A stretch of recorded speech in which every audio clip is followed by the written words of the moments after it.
Welcome back to Mark Hulbut's vlog, everyone. Thanks for joining in. I know it's been a long couple of weeks. I've been busy. We've been actually on vacation, spent some time at the acreage and some cruising around, all kinds. I've been test driving some new fancy exotics. Been really busy in the last couple of weeks. And some of that will reveal, of course, some of the videos you've seen and some are yet to come. But more importantly today, we're just going to summarize kind of what's been going on. I did drop a post there in my community page on Exoticcar Playplace. For those of you who know, I have another channel called Exoticcar Playplace. I'll be sure to drop the link down below in the description below. And if you're interested, check it out. It's really about the lifestyle. Life's too short to drive boring cars. And it's really everything. The goods, the bads, the uglies about driving cars. And I give lots of lists and lots of goods and bads. And it's a lot of advice. And for those of you who are interested in buying a car, just curious, maybe your car ranks up there somewhere, definitely want to check it out and subscribe to the channel. But most importantly, that's not what we're doing. It's not a shout out for that channel. It's more that on that channel, if you're a subscriber, and it's free to subscribe, so feel free, be my guest. But I want to summarize. I want to basically show you guys a little bit of a reaction video, if you will. I'm going through that list, and I promised I would give a shout out. I posted a picture on my community page of me looking all shocked because there was something that caused that reaction. And a lot of you guys were guessing, and there's some great guesses and some funny comments. And I want to review each one of those, and we'll make it kind of a fun little outing today. Let's have some fun, sit back, grab a cup of coffee, maybe a bowl of popcorn, and just listen in. We're going to get into it and really dive into kind of my take on some of these comments. So let's just get right into it. I've got the computer booted up here, and let's take this from the top. And the first comment, of course, is from Thomas. Thomas Helm, thanks again. Much appreciated for joining in, Thomas. I know you're a regular viewer on the channel, actually on both channels, and I really do appreciate all the support and all of the continued, responses and whatnot. It's fun to engage with you, and I can definitely relate with a lot of the comments that you and I back and forth. But anyway, Thomas, your comment, as a parent, I could well imagine your wife and one of the kids pulling out in an F Sport learning how to drive. And I know that scares me too, because I actually have 4 kids. And for you guys that don't know, and Thomas, I think you probably do, I have 4 kids, 21. I have another one that's 21, 19, 17, and of course another one that's 14. 3 girls, 1 boy, and they're all very different, of course, different personalities. And a couple of them were, well, when they were learning to drive, it was nothing short of scary. It was a real scary situation. So for those that know me best, know that, always on edge, trying to teach the kids the right things. But of course, taking them some of them out to drive and learning in the neighborhoods and just getting behind the wheel for the first time. It was a scary moment. There was many very close misses where they came close to just not noticing what was in front of them, and they almost crashed. And so low speed, of course, but it's a scary moment there, Thomas. You're right. And that would definitely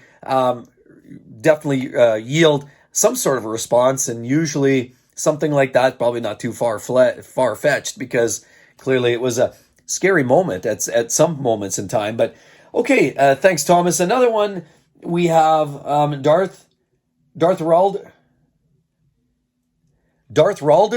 I want to make a comment. He says, that was my face when BMW said that they was going to charge me £200 just to diagnose the thing. I told them it was wrong. And so you guys, I did a video there a while back about, of course, what's going on. And now BMW and these subscription services having heated seats. The hardware is in the car, and these guys want to charge you regardless of whether you subscribe or not. The hardware is in there. So clearly it's a ripoff Fiesta. I'm very passionate about that. I just feel it's wrong. I mean, everybody has a right to earn a living. Everybody has a right to be smart and thrifty in business. That's how they develop, and that's how they grow, as they find new opportunities. But I think we've crossed the line there, in my opinion. And just out of principle, well, you know what my thoughts are on buying a new BMW. That is really a nail in a coffin. At this point, again, I do drive an M5 and E60. Not sure I'm going to get rid of it yet, because that's from an era when the cars were true and soulful. So we'll see. But yeah, that's really a slap in the face, and I agree. I couldn't agree with you more. And so next one, Jeff Juma, you got a Tesla and floored it. and felt alive again for the first time since you drove a high torque car as a kid. And absolutely, I would agree with that, Jeff. That is probably as close a response that you get on the first time that you drop the throttle on that Tesla Model X Plaid. And if I can say, yeah, that car was nothing short of ridiculous. You know, you see all these videos and YouTubers and they get online and they hit it and they all this reaction and there's no noise. It's just like somebody slamming in a seat in their face, getting sucked back like this. And you think, oh, it's all for show and it's a bunch of BS. But I'll tell you, it's not BS. I experienced it firsthand and I can rest assured that car feels every bit what a roller coaster. And you remember the roller coaster ride at Disneyland? If you've ever been there, California Adventure, and they have that Mickey roller coaster. I can't even remember what it's called, but it's the big Mickey head with the ears. And it's a crazy roller coaster. But you sit at the bottom and you sit and they count down and they play this cutesy little music. And it counts 9, 8, 7. And then wham, it hits 1 and it just thrusts you into the seat like it's going out of style. Well, that's very much what it was like my first time in a Tesla Model X Plaid. So definitely, yeah, that's a great guess and not too far from the truth. But that's not the entire truth on the reaction. So Dr. Do says Jaguar started charging you $18 a month for heated seats.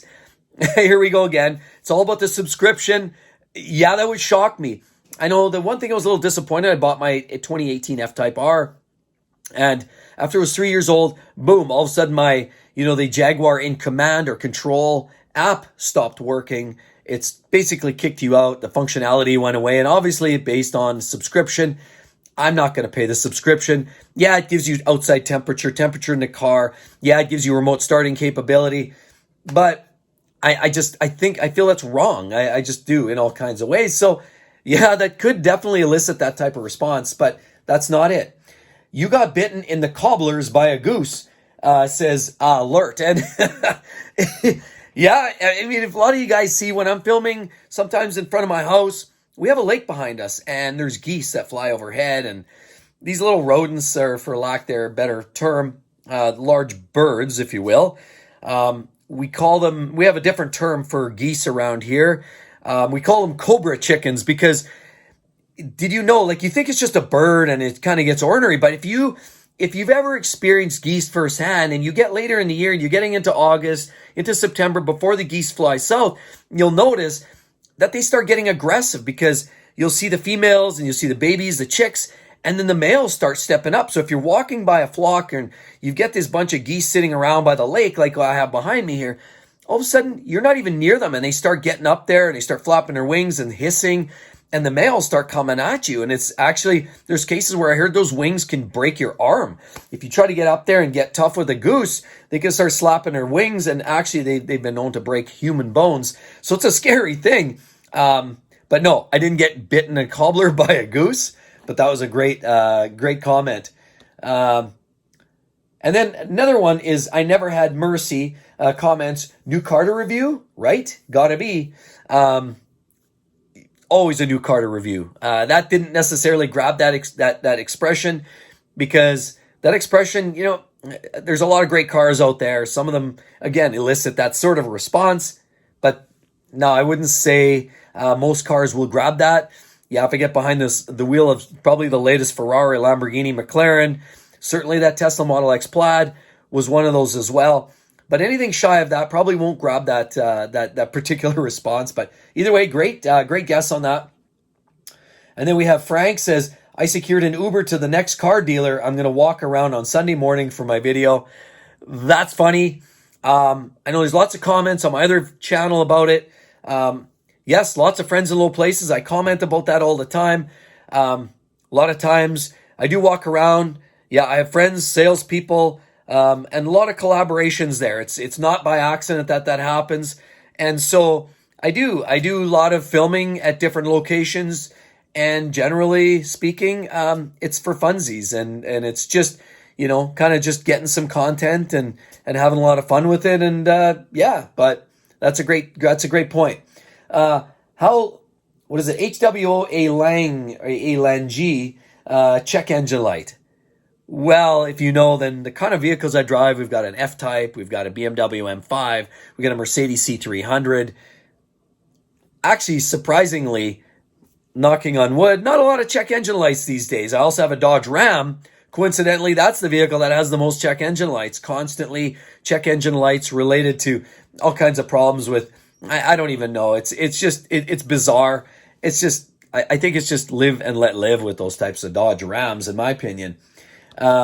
Ricky from TPB stole your recycling, and that by DS comments on that. Nobody stole my recycling. We have lots of times kids coming by, trying to pick bottles to take it back to fundraise for their hockey teams or gymnastics or dance or what have you. But I've never had anybody lift bottles or recycling from us. But that is a good one. And Richard Desprez, hope I get that right, and I apologize if I messed that up. Apologize again in advance. Someone wanted to buy your Beamer as is and no haggling. Honestly, we're at a point with the X5. I was ready to just let it go altogether. The hell with haggling, the hell with selling it. Give it away. There's, causes out there that take vehicles, used vehicles that are borderline running, and they'll flip them through an auction and generate money for good causes. Trust me, I was kind of on the fence there. But that's not the reaction that I got as a result of that situation. Gibson Bowles, you just discovered a BMW with 500,000 miles.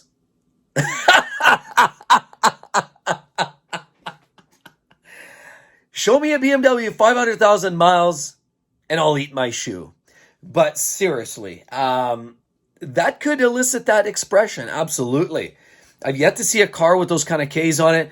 The only BMWs, in my opinion, that will ever likely have a fighting chance on getting that are the E90 generation, say 3 Series cars, naturally aspirated straight 6 engines, or maybe not so much the 4-bangers. The older V8s can be kind of problematic too. Really, it's the straight 6s are the best chance of fighting for success, but I've yet to hear of a BMW making it 500,000. Sorry. But if anybody's heard of that, please shoot me a note. I'd love to hear the storyline on that. And if you want to send that my way, I'll definitely like to feature it. Anyway, definitely would like to review it and feature it in more detail if you have one that's made it over 500,000 miles. But thanks. But anyway, moving on. We also have Dave A. who says, your latest maintenance bill from BMW. Absolutely, every single time. But it's not, the shock. It's the shock followed by tears and crying and just kind of an utter breakdown because obviously getting your maintenance bill or repair bills from a BMW often. The last time we had the X5 in there, a lot of you guys followed that video. I had a real heartfelt expression of my opinion of the brand at that point. I was really going through a real tough time in the sense of the X5 it failed miserably. There was a few things that went bang, bang, bang consecutively, and we felt like we were sucked into the vortex and there was no way out. We ended up paying the bill to the tune of about $7,000 just to get our X5 back and running when it was only worth 10 grand. So that's a real tough pill to swallow. But yeah, absolutely, that can definitely grab that type of an expression for sure. And then we also have Street Fighter Tutorial says, maybe the Chinese decided to go electric with the all-new Jags in the near future. Yeah. No. Anyway, enough about that.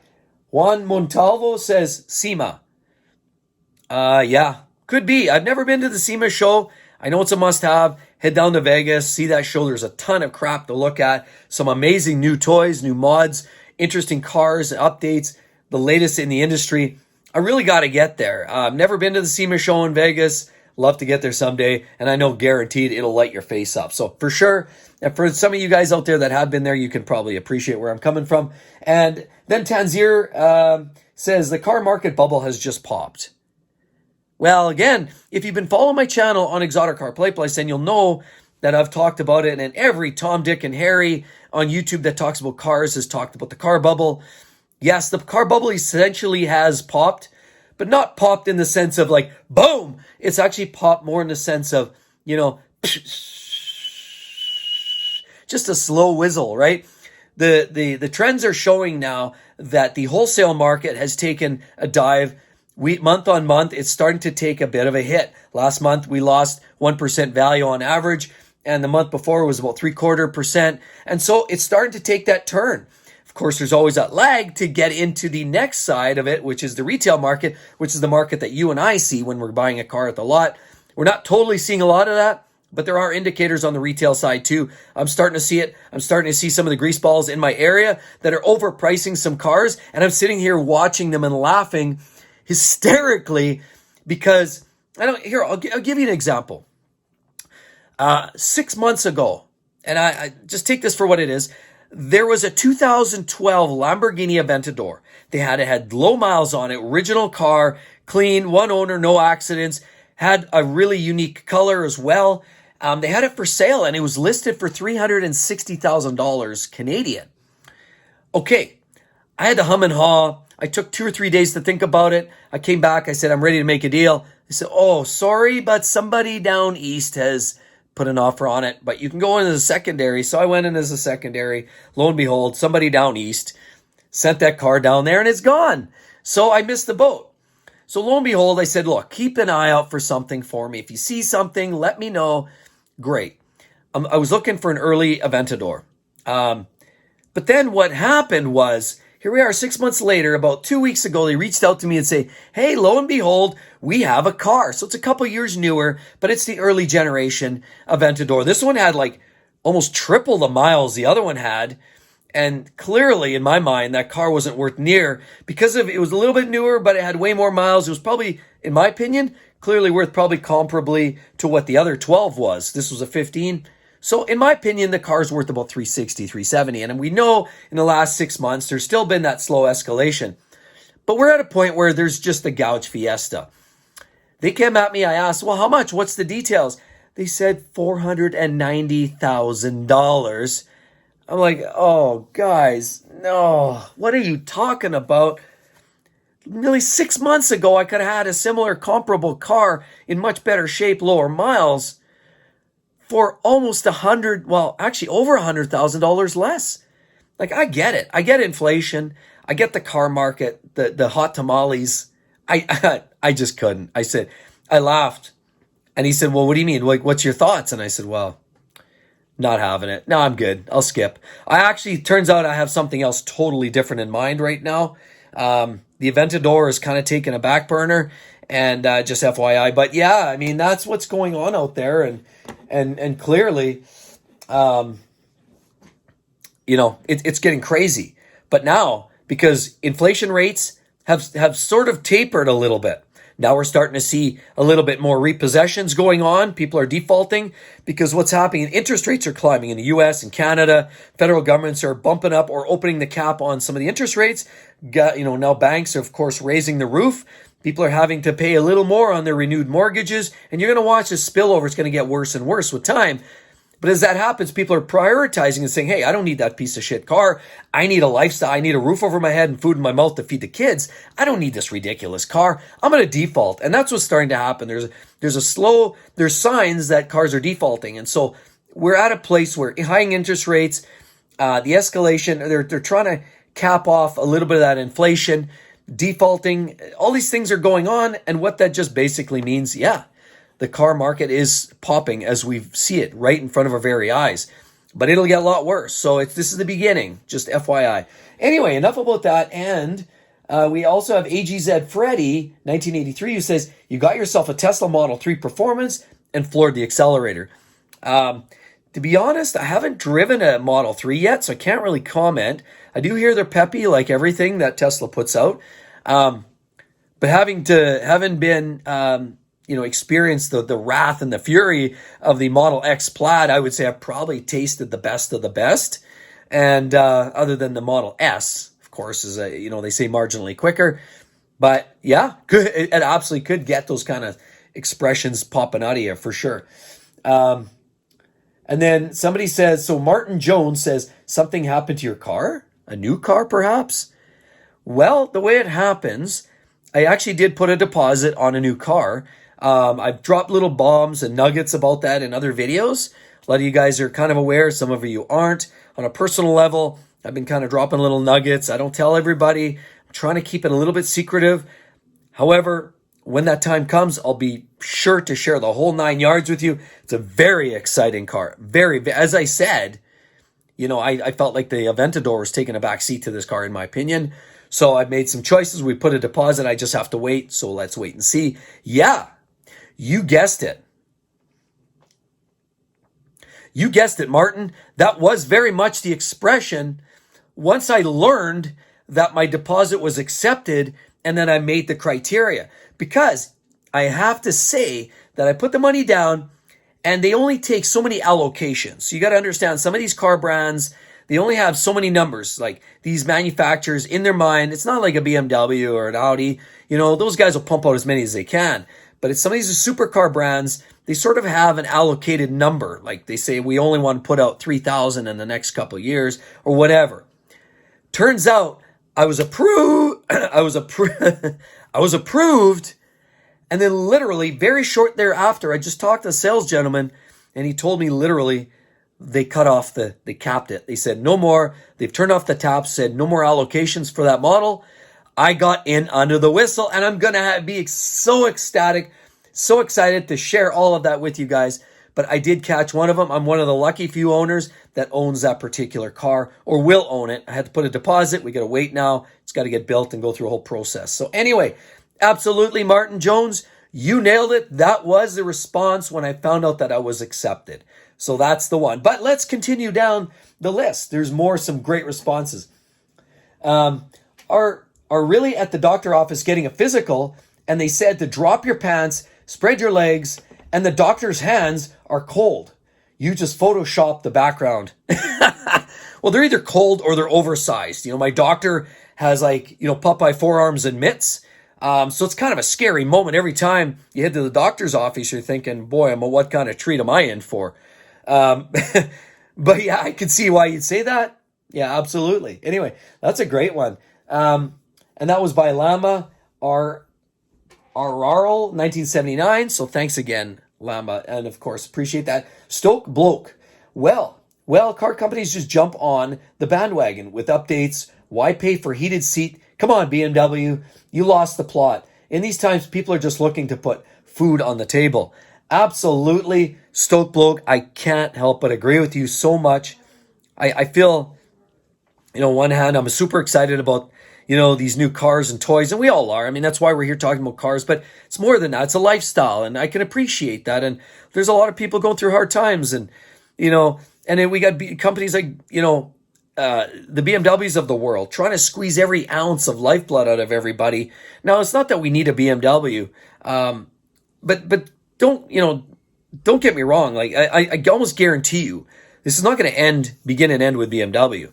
This is already starting to happen. My daughter bought a new Toyota Camry. They sort of have some of that application stuff going on in the background. Now, she doesn't lose full functionality like heated seats. But again, there's a limited subscription service available when you buy the car new, just like my F-Type. So more car brands are going to start eking that in there. Tesla is the same. A lot of brands are going to start putting more and more of those features, tuck them under the subscription packages. Like I said, right now it's remote start or just visibility on the health of the car. Next, they're going to start putting some of those actual mechanical structural features under those subscription packages too. And I agree. And it's not just luxury cars.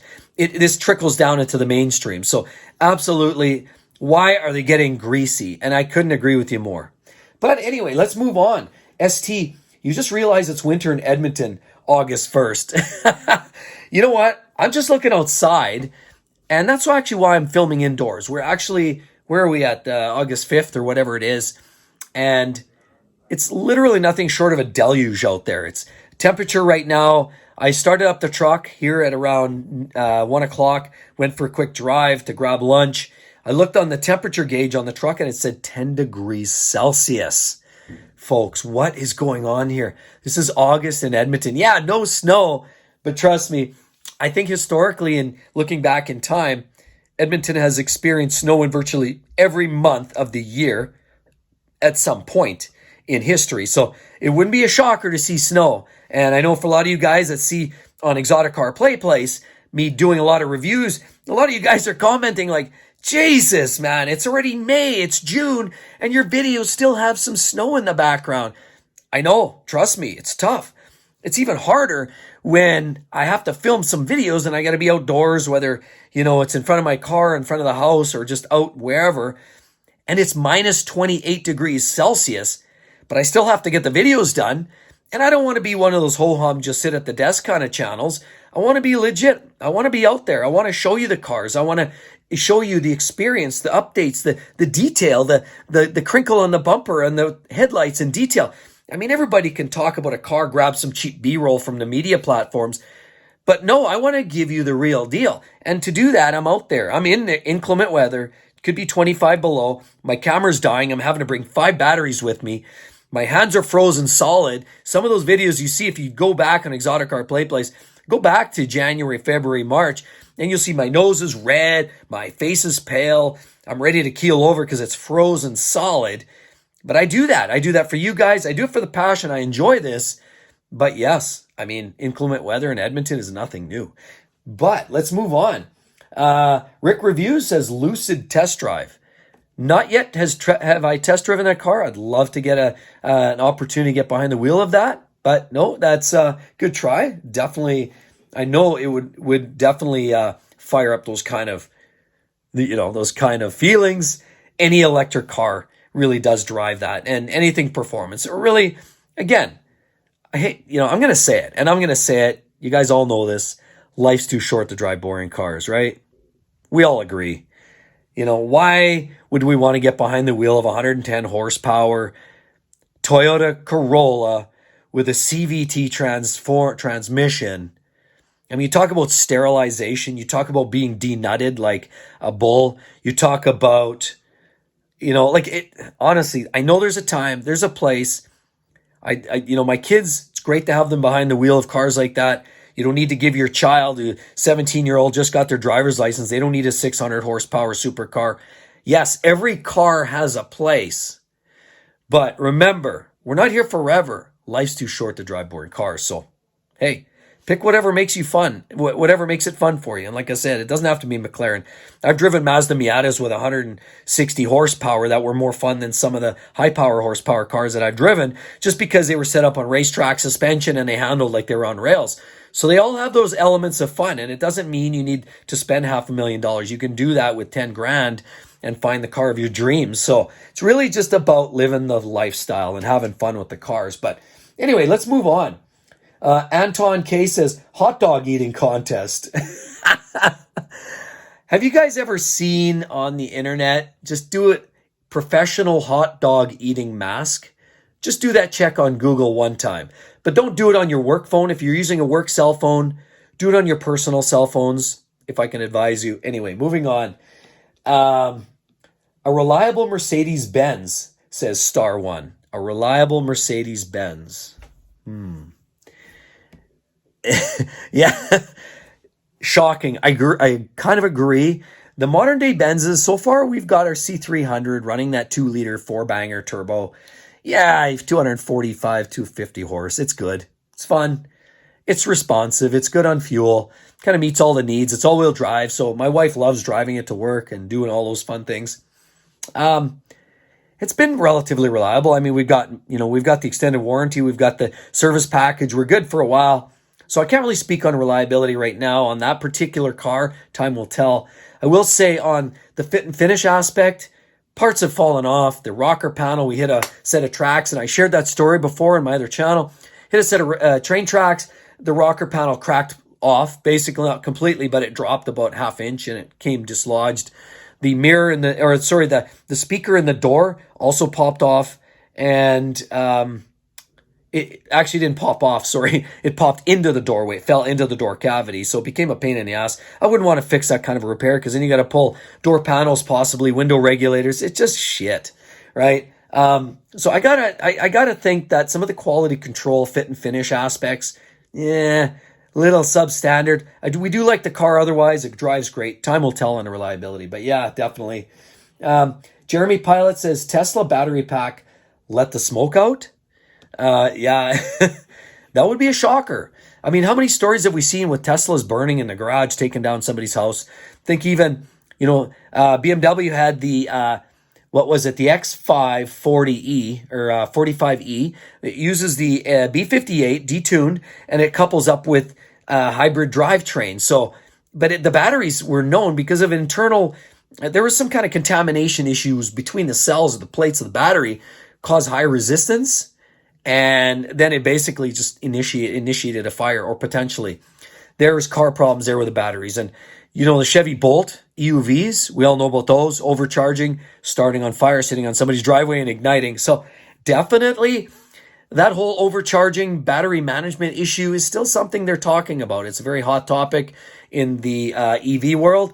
So yeah, absolutely, it's a real thing. But yeah, fortunately, I do not currently own an electric vehicle, so I can't really speak to that entirely. So, but yeah, good guess. What else do we have? We have Nyasa I4 NIA says outdoor circumcision. Ouch. I'm going to leave that one alone. Next one is PD Schaefer says just bought an LC500. Well, you know what? I made it pretty clear. I mean, I've had people ask me, what would you buy? The three big players, kind of in that price range, the type of vehicles, the big long front end, the powerful front engine car, rear wheel drive, the GT cars, if you will. LC500, the Jag F-Type, and a Mercedes, the Mercedes or the AMG GT cars, of course. Those are three that kind of in the similar criteria, meets similar needs, similar spec and performance. The Lexus, of course, absolutely I considered buying one. I love the looks of them, particularly the coupe. Oh, it's a gorgeous car. Fit and finish, better than the other two, in my opinion. 480 horse, 472 horse. The lowest power of the bunch, for sure, but still a fun car to drive, and it makes great sounds. Personally, I love the F-Type R.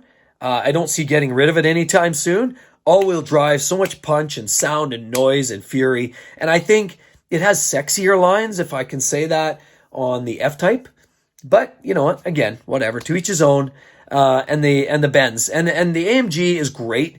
Beautiful soundtrack, beautiful performance. It actually puts down slightly better numbers than the F-Type, even though it's got less power. It just translates to a little better performance. But honestly, you can't go wrong with any three of them. But no, I'm not buying the LC500 anytime soon. And then Jason Huang says, you just bought a new car. And again, I referred to that before. I did put a deposit. Time will tell, and I'll share that with you guys. What is that? Junkyard Ned Rec says, your wife telling you to sell the BMW and Mercedes and just buy a 2005 Honda Civic. You know what? We kind of did that. We bought a 13 Honda Civic for my daughter. So she's driving a Civic. It's a great little car. Absolutely. It's reliable. It's cheap to run. Did a set of brakes on it recently, and it was next to nothing to do that. So yeah, absolutely. But no, we didn't trade in any cars for that. Good try. Steve-O says, drop the battery on your foot. Oh, I hope not. Yeah, that would hurt. That would hurt. No, I didn't do that. Jeff Saboski says, new car. So again, Jeff, yeah, I know that question's been asked. And yes, again, I'll reiterate, I did pick up a car. We're still actually working out the specs on it. If I can give you a hint, it's Italian. I'll start with that. Definitely it's an Italian car. Very, very exciting for me. Very exciting. Superior performance. And it's let's put it this way. I mean, any car that manufacturer builds is fun, exciting, ruthless. But the brand is actually branding that car specifically as especially fun, to be really fun. So, I mean, it takes the serious out and puts it and makes it a really fun car. So if I can leave you with that little hint, see if you guys can think of what that might be, if you can guess what that is. CPPT says BMW heat seat subscription. We talked about that. No. Yeah, I'm not even shocked anymore. I was shocked when I first heard it, but that didn't elicit that sort of expression. It's more of like, sorry, that's a little cheesy. I apologize for that. Benny says, problem with the Benz. Not yet. Other than, like I said, some of the body panels coming apart at the seams. So far, so good. One thing I will say, it's got a piece of shit constant leak. There's a leak coming out of that car on the one tire. Now that's not a fault of the car, but it is annoying in the sense of the air monitoring or the tire monitoring pressure, the tire pressure monitoring sort of TPM system on that car. I find it a little sensitive, combined with the fact that it's always got a slow leaker. We've had it addressed at the dealer and the tire shops, and I don't know, it seems like 3 months later it comes back and it's starting to leak again. I don't even know. I'm kind of done. It's pissing me off. But other than that, no, not really any serious problems with the Benz at this point. And then General Benjamin says your BMW engine failed. Well, the 335 did. If you guys remember that silver 335 with the N54, that was a piece of shit. And if I can warn each and every one of you guys, unless you're a glutton for punishment, you like to have somebody step on your nuts, you want to be stapled them down, push you over backwards, and you want to be punished on a day-to-day basis, absolutely buy the N54. But if you want something more dependable, hey, I'm not here to tell you not to buy a BMW. I'm telling you what my personal experiences have been. My M5 has been really good. Yeah, we've had a couple check engine lights. We know it's a finicky car. We knew what we were getting when we bought it. You know, we have to anticipate some of those costs. I won't fault BMW so much for that, other than, the rod bearing thing is a bit of a pain in the ass. But a lot of high performance cars, I mean, if you ran a Ferrari for 150,000 kilometers, I doubt you wouldn't be dealing with engine issues there too. So, a higher performance engine is going to take a little more of that love. But it's not the M5. The X5 was actually surprisingly decent, but at the end it just laid me the beats, right? We had that problem. And then it's that 335 just really tainted me. It really, really did. But if you want to drive a BMW, and again, I'm not here to tell you don't do it. I'm here to advise you, caution you, warn you that there are problems. And there's certain engines and certain cars and years and makes and models that will cause you grief, heartburn, and hemorrhoids to the extreme. However, the best option if you're going to buy a BMW today is to get anything with the B58. That's the current generation turbo inline six, single turbo twin scroll. They put them in the 440s cars. Now this new 240 is really exciting. Even the 540s, you get the X540i, the X640i, all of those cars with the 40 series. If you have to have a BMW, that's the engine you need to get. Don't even look at the four bangers. In my opinion, they're top of their class, but I'm not a fan. I feel like they're a little bit raspy for what they are. I'm not a fan personally of four-cylinder engines a whole lot anyway, at least for me.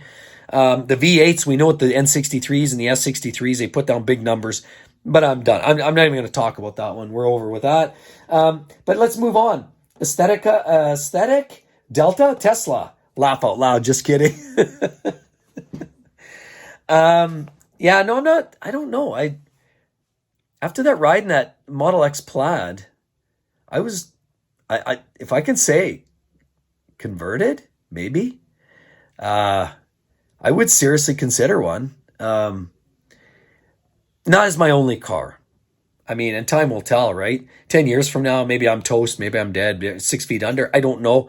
I guess what I'll say is, for the foreseeable future, as long as ICE is available, the furthest I want to go for my toy would be a hybrid, because then you still get the bonus, the kick in the pants from the electrification, but you still get the sounds and some of the dynamics and that linearity that you get from the drivetrain, and kind of the soul and the passion that you get from an internal combustion engine.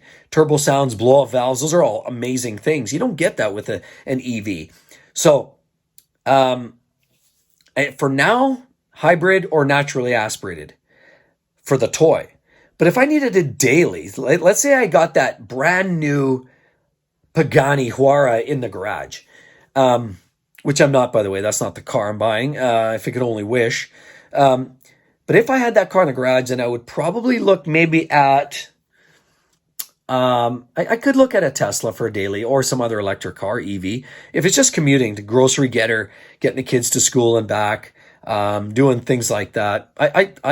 I would consider it, absolutely. Now, the governments are giving you kickbacks to buy them, incentives. Now, we all know the passion. I'm not in love with electric cars, and I never have, and I really don't see me ever getting totally 100% balls deep on board with pure EV. I just don't see it. I do see some of the benefits, but there's lots of drawbacks. We know that. We know the batteries are dirty and filthy, and then what do we do when we expose of them? Our networks, electric networks, aren't even anywhere near where they need to be. That's clear. I don't see any substations being built out there. Do you? I mean, I'm talking a lot of you guys in Texas and Florida and California and the hot spots, the big corners of the U.S., right? You've got the Seattle and New Yorks of the world, too. Here in Canada, of course, we had Vancouver, even Calgary, Edmonton, kind of spotty there. Then, of course, Montreal and Toronto. Those are places where there's going to be a massive draw, and the infrastructure is not there. So I don't know. For a daily, maybe. Certainly not a full-on replacement at this point. But anyway, Brian's mandamus, bird poop. I can't tell you. There's been so many times I'm out there filming, and my daughter was filming me a couple years ago, and I was filming one of the cars on the driveway, and we have all these geese and birds and shit flying around above, and literally there's a street sign above me, or just 10, 20 feet behind, and this bird is squawking and squawking and squawking. I finally lose it. I flip out on the bird, and then finally the bird zips it. I continue on my show, and all of a sudden, lo and behold, 2 minutes later, a big shit splatter hits the car right in front of me. So absolutely, bird poop is certainly something that we're dealing with here, because we have that man-made lake behind us. It's one of those overflow reservoirs, essentially, or one of those cutesy little subdivision lakes, kind of water collection, of course, storm water runoff. But it's cute. They develop them nicely, and all the trees and grass, and you guys see that sometimes in some of my videos.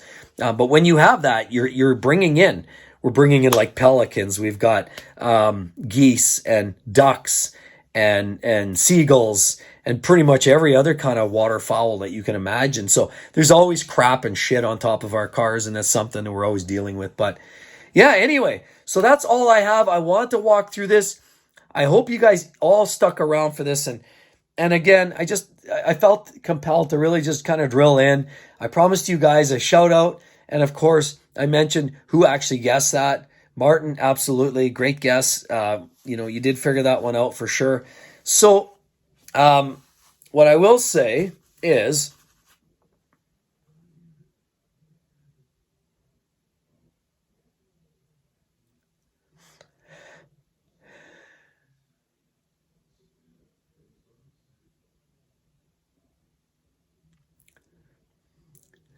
what I will say, what I will say though is there's some really, really disappointing news here recently.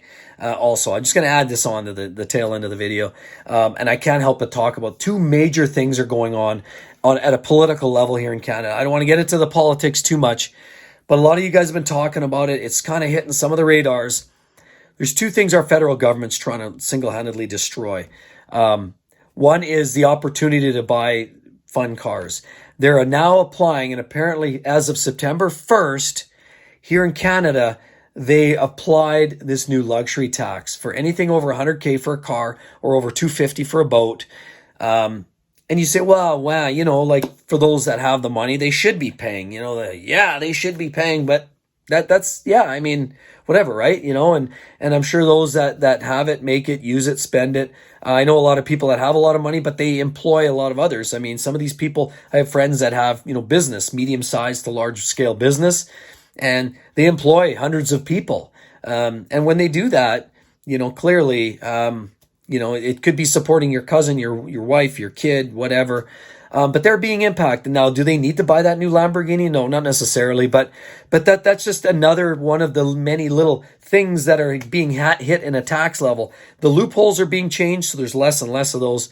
The one thing that I will say that's really coming down, there's a lot of conversation, is this Bill C-11, which is, I'm not sure if you're aware of it, but it all has to do with streaming media and online media. Now, the CRTC, which is the Canadian regulators, they regulate TV and movies and what essentially is seen by Canadians.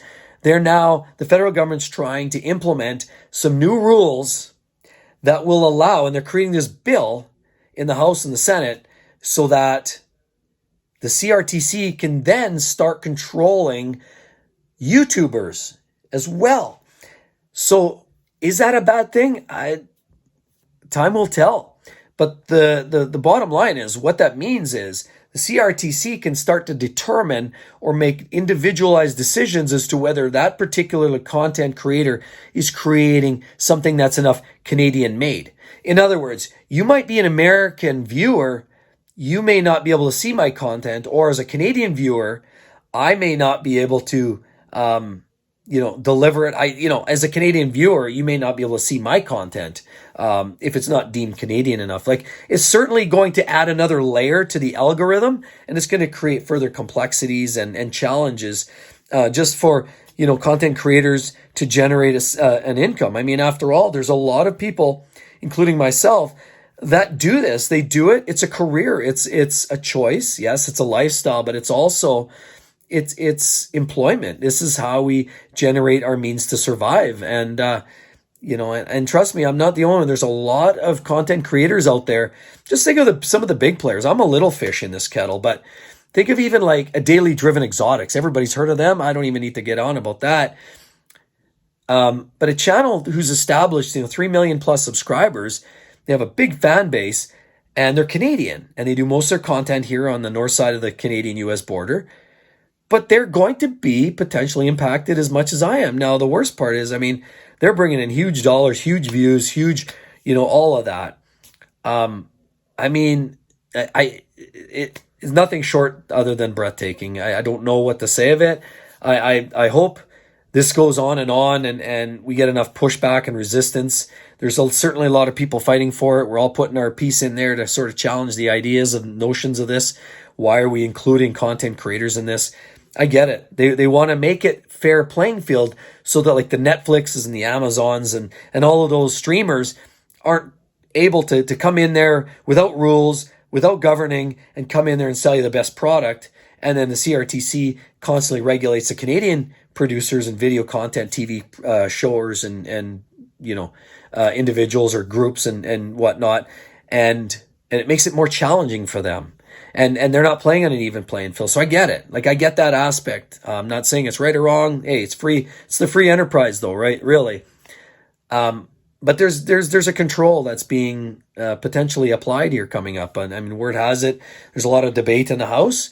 So it's something that's really worrisome. That could directly impact, how and if even content creators continue on the Canadian side of the border.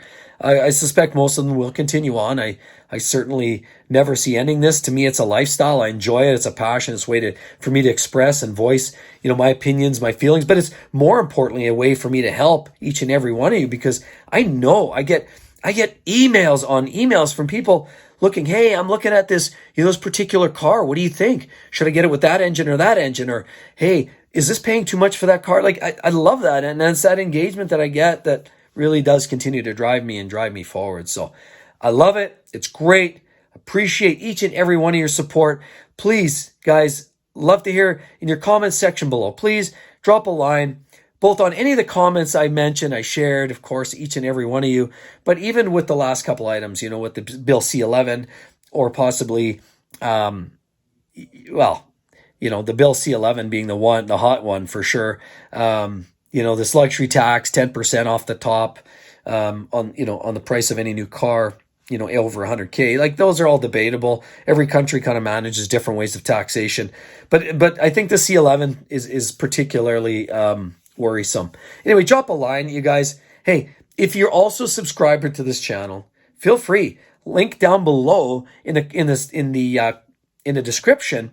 Exoticcar Playplace. And I know a lot of you guys are, viewers, followers, supporters of Exoticcar Playplace and Mark Holubus the Vlog.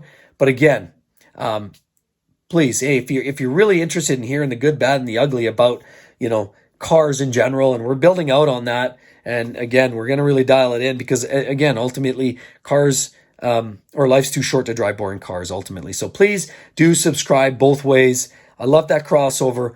I have been actually debating generating another channel. I've got some ideas brewing. If you guys have any thoughts on that as well, please drop a line.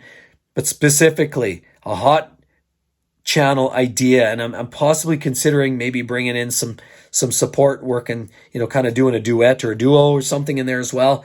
But drop a line if there's something you think would be cool and interesting. I'd love to hear it.